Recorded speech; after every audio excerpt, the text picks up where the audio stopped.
Shalom, everybody. This is Euphony Mevia Shalom. I'm back to you with another video. This is Genesis 9 on my Genesis series. So we're going to start, all right? Verse 1, And God blessed Noah and his sons and said unto them, Be fruitful and multiply and replenish the earth, okay? So as you can see in verse 1, this is about being fruitful and multiplying. God initiates a new beginning for humanity, echoing the blessing God gave to Adam, but now emphasizing, now filling the earth after its destruction. Okay? So this is post-flood, moments here when it comes down to Noah being the new Adam after the flood. So let's go on verse 2. And the fear of you and the dread of you shall be upon every beast of the earth, and upon every fowl of the air, upon all that moveth upon the earth, and upon all the fishes of the sea. Into your hand are they delivered. Okay? So verse 2 is about fear and dreadfulness. All right? While man is given dominion, it is no longer the natural, harmonious dominion of Eden. You see what I'm saying? It is now a relationship of fear, reflecting a broken state of nature. All right. So this harmonious dominion that we had before the flood is not like it is now after the flood. Okay. So things have changed as far as the state of nature goes. So now we have to change with the times. All right. So this is what this verse means. In Genesis chapter 9, verse 3, it says, Every moving thing that liveth shall be meat for you, even as the green herb have I given you all things. But flesh with the life thereof, which is the blood thereof, shall ye not eat. Okay? So this is based off of the permission for the meat and the prohibition of blood. Okay? All right. So these two verses is based off of when man is permitted to eat meat, which was not allowed before. All right. However, the prohibition is established. Eating flesh taken from a living animal is strictly forbidden. All right. Blood, which represents the soul, which in Hebrew, the word is nephesh, must be removed, representing respect for the life principle. So we all know that it's very, very nasty to eat after a carnivore-ish animal. Okay, so if a carnivore decides to actually, hunt its prey and decides to kill its prey in order for it to eat its prey, and then there's some meat left on the prey's bones, and next thing you know, you decide to actually eat that meat, that's unclean. See what I'm saying? The Most High forbids that. And that's actually nasty in real time. Like, I'm going to just be 100 with you. Whoever's doing that is just super nasty. But let's keep going. Verse 5. And surely your blood of your lives will I require. At the hand of every beast will I require it. And at the hand of man, at the hand of every man's brother, will I require the life of man. Okay? Whoso sheddeth man's blood, by man shall his blood be shed, for in the image of God made he man. All right. So verse 5 and 6 is about the sanctity of life and capital punishment. Murder is severely condemned. God demands a reckoning for human life, establishing the legal right to implement capital punishment for murder. All right. So when it says right here in verse 6, when it actually says, Whosoever sheddeth blood, man's blood, by man shall his blood be shed, for in the image of God made he man. So the image of God part, right, is created in God's image. Okay, this is talking about us being created in God's image, making murder a direct attack on the divine. So it's not just a social crime, it's a crime of the divine too. So you're not only attacking the body, but you're attacking the spirit. You're attacking the soul. You're attacking the divine. You see? So this is only for murderous purposes of why he's saying this. So if you're out here murdering people, then you're technically attacking in a spiritual and in a physical way. You see? And the Most High forbids that. So in verse 7, it says, "In you be ye fruitful and multiply, bring forth abundantly in the earth and multiply therein." Okay? So this verse is just reiterating the fruitfulness that we read in verse 1. Okay? So this definitely highlights the importance of building a new and moral society after the flood. All right? So let's go to verse 8. "And Elohim spake unto Noah and to his sons with him, saying, And I, behold, I establish my covenant with you and with your seed after you, and with every living creature that is with you, of the fowl, of the cattle, and of every beast of the earth with you, from all that go out of the ark to every beast of the earth. And I will establish my covenant with you, neither shall all flesh be cut off any more by the waters of a flood." Okay, remember that. "Neither shall there any more be a flood to destroy the earth." Okay, so what do these verses represent? It represents the universal covenant. Okay, God establishes a new covenant not just with Noah, but with all of creation, including animals. Okay, the promise is that a universal flood will never again destroy the earth. All right. And the reason why that is because in verse 11, it clearly tells you, right, by the waters of a flood, neither shall there any more be a flood to destroy the earth. So we're getting context with these verses. Okay. So let's go to verse 12.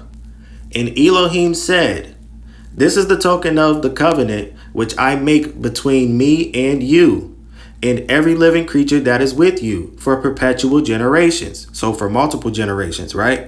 "I do set my bow in the cloud, and it shall be for a token of a covenant between me and the earth." All right. So this sign of a bow is like a bow and arrow. Okay. But it's called cachet, right?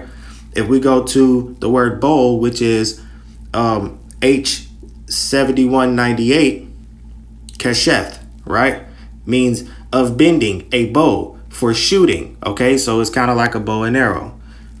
So this actually establishes as a token. Okay, the bow implies a weapon being hung up. All right, so have you ever seen somebody shoot a bow and arrow in the air, and then the bow and arrow makes this arch type of motion, right, in order for it to go back to the ground? It's the same arch that we see in a rainbow. All right. So this symbolizes that God's wrath is diverted from attacking humanity. All right. So this definitely shows God's mercy for sure. All right. So let's go to verse 14. It says, "And it shall come to pass when I bring a cloud over the earth, that the bow shall be seen in the cloud. And I will remember my covenant, which is between me and you, and every living creature of all flesh. And the water shall no more become a flood to destroy all flesh. And the bow shall be in the cloud, and I will look upon it, that I may remember the everlasting covenant between Elohim and every living creature of all flesh that is upon the earth." All right. "And God said unto Noah, This is the token of the covenant which I have established between me and all flesh that is upon the earth." All right. So this is about the eternal covenant once again. Okay. The covenant is presented as unconditional. God promises to remember it, protecting humanity regardless if they deserve it or not. Okay.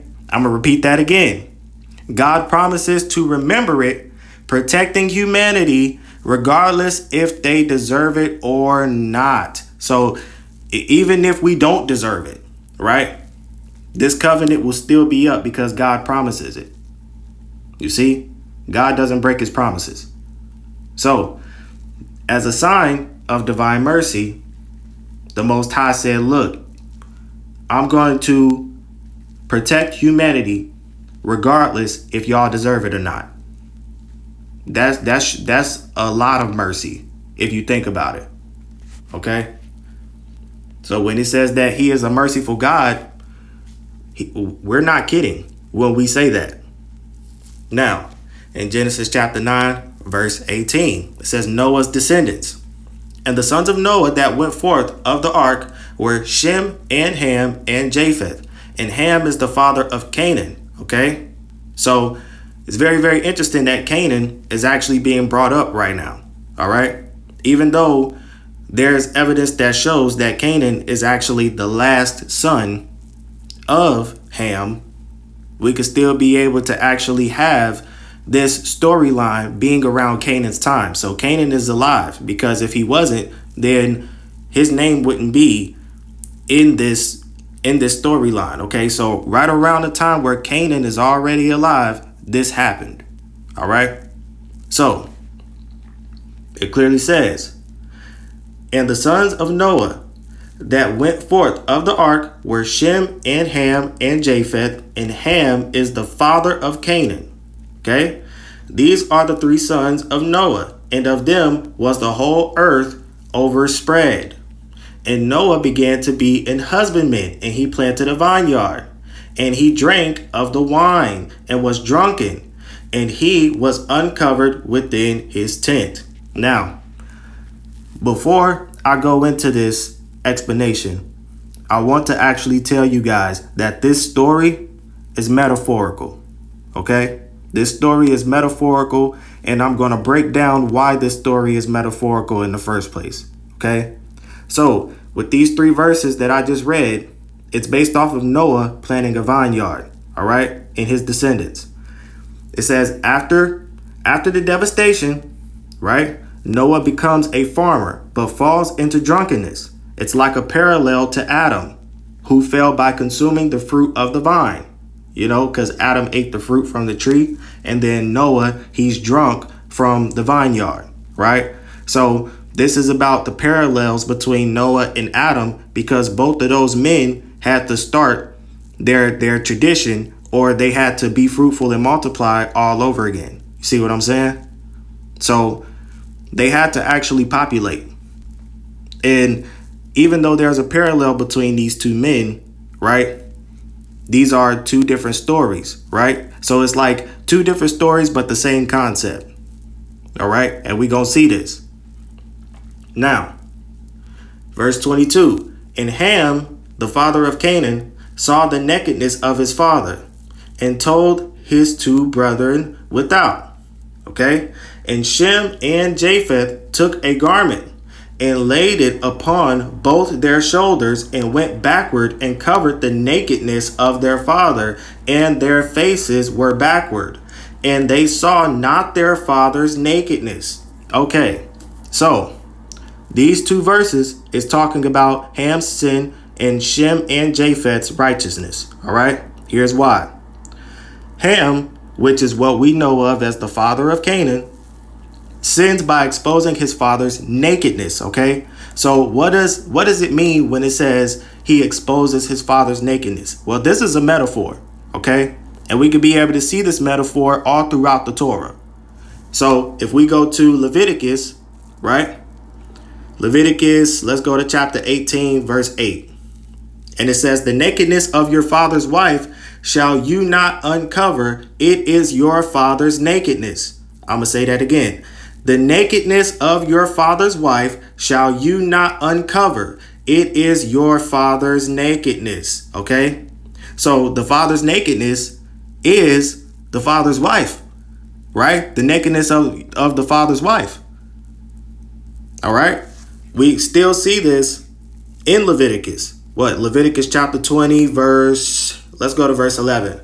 And the man that lieth with his father's wife have uncovered his father's nakedness. I'm going to read that again. And the man that lieth with his father's wife have uncovered his father's nakedness. Both of them shall surely be put to death. Their blood shall be upon them. So why is this in the law?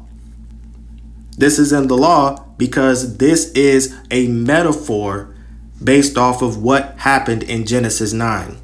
Okay? We're going to read a couple more because it's not only in Leviticus. Let's do Deuteronomy let's go to chapter 22, verse 30. And it says, a man shall not take his father's wife, nor discover his father's skirt. All right. Let's go one more. Deuteronomy chapter 27. Let's do, I want to say verse 20. Yep, verse 20. And then it says, cursed be he that lieth with his father's wife, because he uncovereth his father's skirt. And all the people shall say amen. Right? This is where the Israelites were gathered, and they were pretty much were talking about the curses. Cursed be he that lieth with his sister, the daughter of his father, or the daughter of his mother, and all the people shall say amen. Right? So this is all the men coming together, actually talking about the law. Now, this is one of those laws. All right. So when we go back to Genesis chapter 9, we could be able to get the basis of what's going on in verses 22 through 23. All right.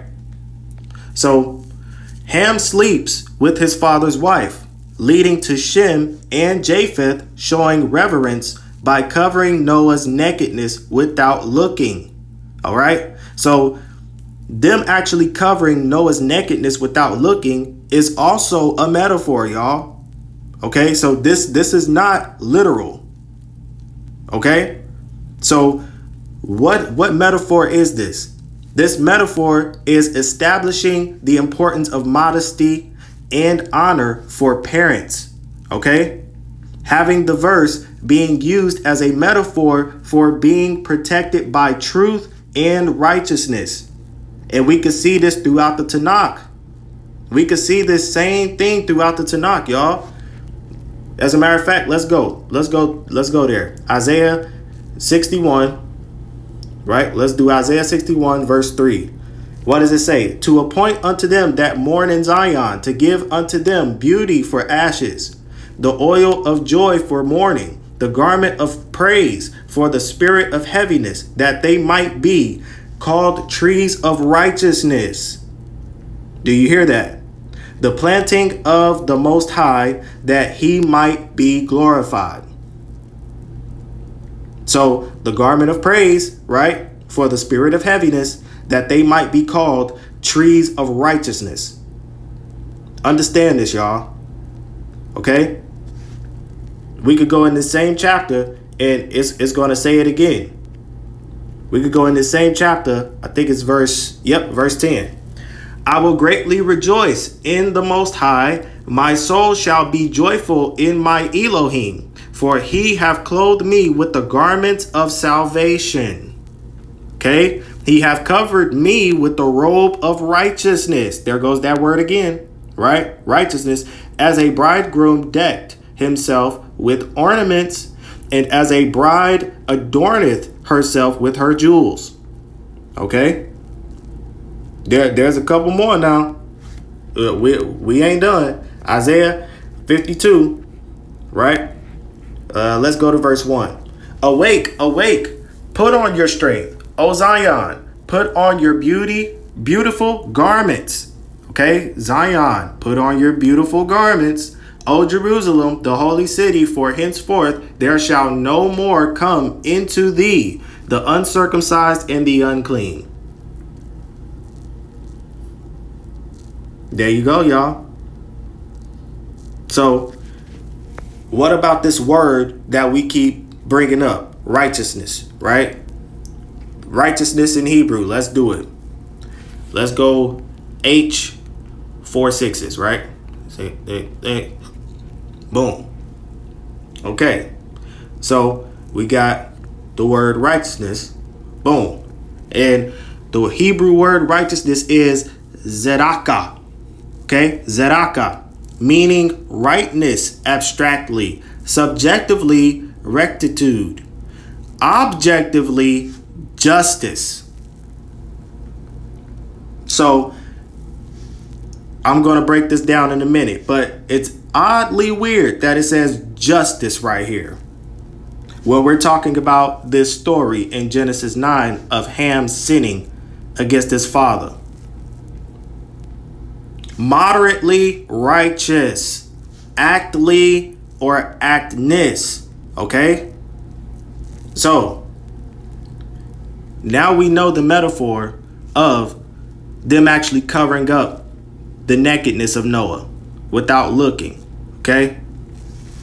So, let's go back to Genesis chapter 9, right? Because I've shown you through verses of the Tanakh, right, about this interpretation that I'm actually breaking down, which is a metaphorical interpretation. Y'all don't have to agree with it, but I'm showing you biblical proof.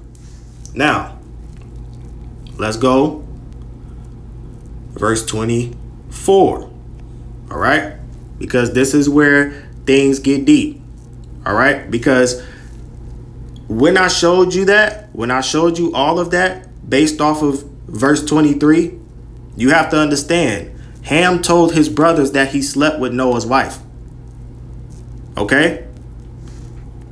As a matter of fact, this is verse 22. And Ham, the father of Canaan, saw the nakedness of his father and told his two brethren without. So when it means without, it's talking about the brothers not seeing it for themselves.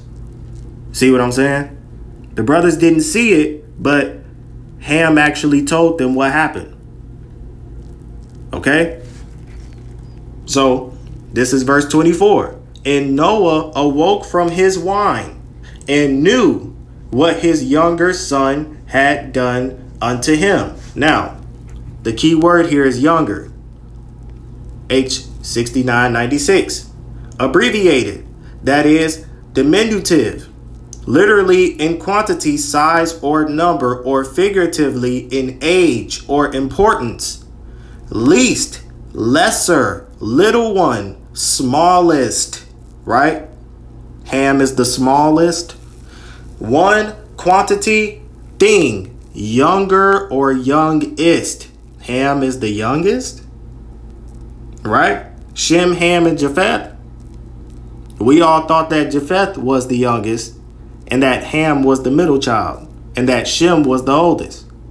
But if you get to see in context in Genesis chapter 10, verse, I think it's 21, it says, unto Shem also, the father of all the children of Eber, the brother of Japheth, the elder. Even to him were children born. So as you can see in verse 21, Shem is younger than Japheth. Japheth is actually the oldest brother. So we know that Shem is older than Ham. So Ham is the youngest. Okay. So now we're getting somewhere, right? We're getting somewhere. So when it says, and Noah awoke from his wine and knew what his younger son had done unto him. Okay, so how did Noah know about his younger son and what he had done unto him if Noah was drunk? He wasn't even aware about what was going on until he awoke. You see? So how did he know? We gonna find out. And he said, cursed be Canaan, a servant of servants shall he be unto his brethren. Now, this is about the curse of Canaan. Okay? Noah woke up and knew about it. Verse 24, what we just read. Then Ham's brothers honored their father by telling their father about the affair. Verse 23. This is the justice and the righteousness that Japheth and Shem did in order for them to get the blessing. And in order for Ham's son to actually get the curse. Because Ham got a previous blessing, so he wasn't able to get a curse. Okay? Noah curses Canaan, Ham's son, not Ham directly, because God had already blessed Noah's children in verse 1. We could be able to see this in verse 1. It says, and God blessed Noah and his sons. All right? So Noah couldn't curse Ham, but since Ham was the youngest for youngest, life for life, right? So if you sin against me, then you're going to have to pay somehow. This is a penalty. So what did he do? Youngest for youngest. If Ham is the youngest and he sins against Noah, then Noah punished Ham's youngest. You see? The curse of being a servant of servants, right? It reflects the future subservient nature of the Canaanite nations. All right? So we got to understand this. Now, let's go to verse 26. And he said, "Blessed be the Most High Elohim of Shem, and Canaan shall be his servant. Elohim shall enlarge Japheth, and he shall dwell in the tent of Shem, and Canaan shall be his servant." See that? So this is about the blessings of Shem and Japheth because they snitched on Ham. All right. So Shem is blessed with a special relationship with Elohim. Japheth is promised. May God beautify Japheth, right? As a blessing that the beauty of Japheth, which is what we like to call the Greek culture, will dwell in the tent of Shem. All right. The tent of Shem. What is the tent of Shem? The tent of Shem is the spiritual and intellectual tradition of the Torah. Okay? That's the tent of Shem. So the tent of Shem is a metaphor also. Understand, all of this is a metaphorical story, man. Now, in Genesis 9, verse 28, and Noah lived after the flood 350 years. And all the days of Noah were 950 years, and he died. Okay? So this is about the death of Noah. Noah's life ends, bridging the old and the new, having lived through both. All right? He lived in between both old and new. This is what makes the story of Noah very significant. So this is Euphony Mevia Shalom. I love you guys so much. I'll see you in chapter 10. Shalom.